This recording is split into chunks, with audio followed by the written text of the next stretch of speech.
Hello दोस्तों, स्वागत है आपको हमारे चैनल सिविल एट होम में। जैसा कि आपको पता है, आज तारीख हो गई है 30 सितंबर और आज बात करते हैं अभी अभी कंप्लीट हुए DFCCIL के जूनियर एग्जीक्यूटिव के एग्ज़ाम की। आप सभी को पता है कि आज जूनियर एग्जीक्यूटिव का एग्ज़ाम कंप्लीट हो चुका है और अब आइए बात करते हैं इसके एनालिसिस की कि एग्ज़ाम कैसा रहा, क्या लेवल रहा, कैसे कैसे क्वेश्चन पूछे, क्या एग्ज़ाम का पैटर्न था और उसी के आधार पर एग्ज़ाम के लेवल कैसा रहा। कंपेयर करेंगे फर्स्ट शिफ्ट अच्छी थी या सेकंड शिफ्ट अच्छी थी और उसके बाद हम एक अप्रोक्सीमेट कट ऑफ लगाने का हम थोड़ा सा एक ट्राई करेंगे। ठीक है, आइए बढ़ते हैं। आप सभी को पता है कि DFCCIL ने वैकेंसी निकाली हुई थी जूनियर एग्जीक्यूटिव की भी और एग्जीक्यूटिव का एग्ज़ाम हो गया था 28 सितंबर को, लेकिन आज हुआ है जूनियर एग्जीक्यूटिव का। तो आपको पूरी जानकारी मैं दे देता हूँ कि आपको पता है सभी को कि भैया टोटल जो वैकेंसी निकली थी वो 225 वैकेंसी निकली हुई थी। देखिए, मैंने जो पता किया DFCCIL की वेबसाइट पर या कहीं और सोर्स तो पता लगाया कि लगभग 1,06,075 यानी लगभग 1,000 लोगों ने ये अप्लाई किया था जूनियर एग्जीक्यूटिव की पोस्ट के लिए। आप सभी को बताया वो 225 वैकेंसी टोटल क्या है इसमें निकली हुई थी। देखिए, कैंडिडेट से जब हमने रिव्यू देखा, कैंडिडेट से पूछा कि आपकी क्लास में कितने % लोग थे और कुछ लोगों ने बताया कि सर मेरी शिफ्ट में तो 70 थे, 100 सीट थी मेरी शिफ्ट। किसी ने बताया कि मेरे लैब में 120 लोगों का अरेंजमेंट था लेकिन 120 में से 85 थे। कहीं पे किसी ने बताया कि 60 मेरी शिफ्ट में 60 मेरे यहाँ टोटल सीट थी मेरी लैब में और 60 में से किसी ने बताया कि मेरे यहाँ 42 आए हैं, 45 आए हैं। तो इस तरीके से एक अप्रोक्सीमेटली आप लगा सकते हैं कि 70% लोगों ने लगभग ये एग्ज़ाम अपियर हुए हैं और यानी कुल मिलाकर लगभग 70,000 लोगों ने ये एग्ज़ाम आज अपियर हुए हैं। आप सभी को इस चीज़ के बारे में पता है। कुल 225 वैकेंसी है जो कि इस बार ही निकली थी।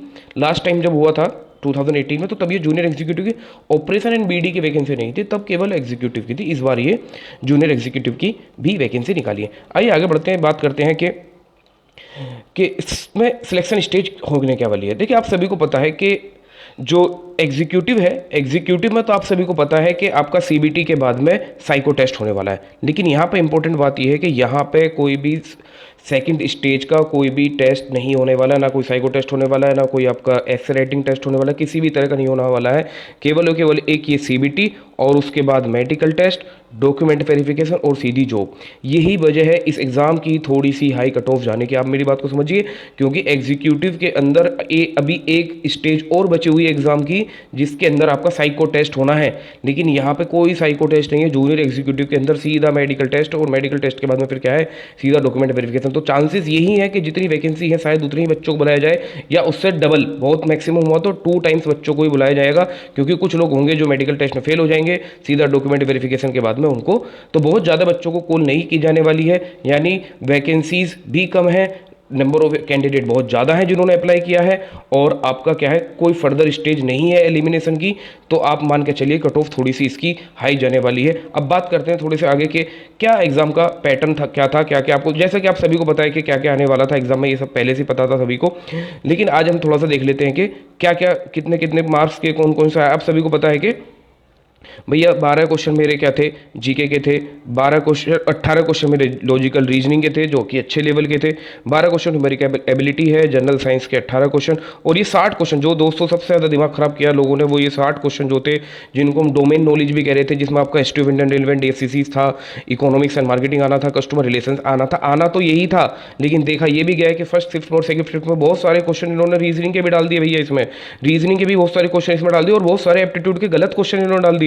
लीनियर इक्वेशन का एक क्वेश्चन फर्स्ट शिफ्ट में मेरे को एक कैंडिडेट ने भेजा, बिल्कुल इलॉजिकल, मतलब क्या पूछ रहे हैं और भैया कि कुछ भी अपने पास से क्वेश्चन बना रहे हैं। और सबसे ज़्यादा दिक्कत जो करी इंडियन रेलवे के जीके ने करी, कुछ भी कॉन्सेप्चुअल नहीं पूछा। फिर से वही बस DFCs के पास कुछ बचा नहीं अपने पास क्वेश्चन पूछने के लिए।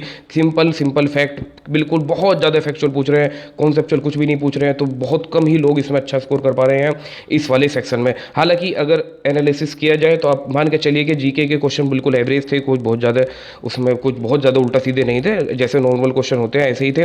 और बात करी जाए लॉजिकल रीजनिंग की, तो लॉजिकल रीजनिंग के क्वेश्चन बड़े अच्छे थे। आप देखिए फर्स्ट शिफ्ट के जाके क्वेश्चन तो आपको समझ में आएगा कि आपके 2-3 क्वेश्चन तो बड़े ही अच्छे थे। बल्कि मैं ये कह सकता हूँ कि अगर 18 में से कोई इसमें अगर भैया 15 क्वेश्चन भी अटैम्प्ट कर रहा है, अच्छे से ठीक हो रहे हैं, तो उसकी बहुत बढ़िया है। न्यूमेरिकल एबिलिटी बहुत सिंपल, बहुत ही सिंपलेस्ट अगर न्यूमेरिकल एबिलिटी देखा जाए तो इसमें थी आपका जो जूनियर एग्जीक्यूटिव का एग्जाम है। साइंस भी बिल्कुल जैसे टिपिकल होती है, बिल्कुल नॉर्मल साइंस ऐसे ही थी। यानी कुल मिलाकर जो भैया सबसे ज़्यादा गेम खराब किया लोगों का, वो लॉजिकल रीजनिंग खराब करेगी।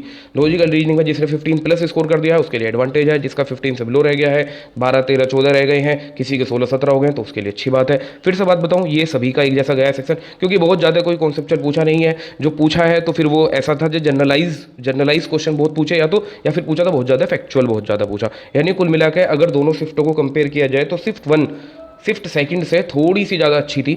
उसमें थोड़े से क्वेश्चन उसके ठीक थे डीएफसीज के, और उसकी थोड़ी रीजनिंग भी अच्छी थी शिफ्ट फर्स्ट की। आइए आगे बढ़ते हैं, अब थोड़ा सा अंदाज़ा लगाते हैं जिसके लिए हम यहाँ आए हैं। अंदाज़ा लगाते हैं कि भैया कट ऑफ क्या हो सकती है इस बार। कट ऑफ आपके सामने ये रही। देखिए बहुत ही ज़्यादा स्टडी करने के बाद बहुत सारे लोगों से बात करी है, बहुत लोगों से पूछा है कि भैया क्या आपको लग रहा है कितनी कट ऑफ जानी है। क्यों मैं इतनी हाई कट ऑफ बता रहा हूँ, आप लोगों को शायद बड़ी हाई कट ऑफ लगेगी, लेकिन ये रियलिटी है। इसमें फर्दर बहुत ज़्यादा कैंडिडेट को नहीं बुलाएंगे मेडिकल के लिए। 225 सीट्स हैं ओनली, और अप्रॉक्स 70,000 लोगों ने अप्लाई किया। तो अभी भी बहुत लोगों ने 80 85 90 बहुत लोग मिलेंगे आपको, देख लेना। यानी मैं ये मान के चल रहा हूँ कि भैया 85 यानी प्लस 85 प्लस -3, मतलब ये 82 से लेकर 88 तक आपकी जनरल की कट ऑफ जाने वाली है। ओबीसी की 83 प्लस -3 जाने वाली है। ईडब्ल्यूएस की सेम ही जाने वाली है, देख लेना। बस ज़्यादा जा गया तो एक नंबर ऊपर जा सकती है, वरना ईडब्ल्यूएस की ओबीसी के बराबर ही जाएगी। एससी की कट ऑफ ये रही, एसटी कट ऑफ ये रही। यानी कुल मिलाकर आपको पेपर से बहुत हताश हुए लोग, जब बात करी तो बड़ी निराशा रही।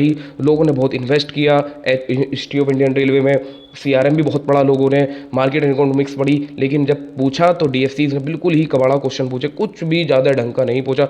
कोई कॉन्सेप्चुअल क्वेश्चन नहीं, बिल्कुल फैक्चुअल, बहुत ज़्यादा फैक्चुअल, जो कि बिल्कुल कोई भी नहीं पढ़ता है। तो चांसेस हैं कि इनमें अच्छा स्कोर ना हो पाए। लेकिन फिर भी दोस्तों कंपटीशन आप जानते ही हैं, 2021 का टाइम चल रहा है, बुरा हाल चल रहा है जॉब के पीछे कंपटीशन के मारे। तो फिर भी भैया 85 86 ही कट ऑफ आपकी जाएगी, आप देख लेना मेरी बात को। Thank you very much. अगर आपको पसंद आई है वीडियो, मैंने एग्जीक्यूटिव के ऊपर भी एक वीडियो बनाई है जिसको आपको मैं इसमें लिंक दे दूंगा। एग्जीक्यूटिव का आपका क्या एनालिसिस था, आप जज करिए अपने आप को, और एग्जीक्यूटिव के हमें फीडबैक दीजिए। Thank you very much.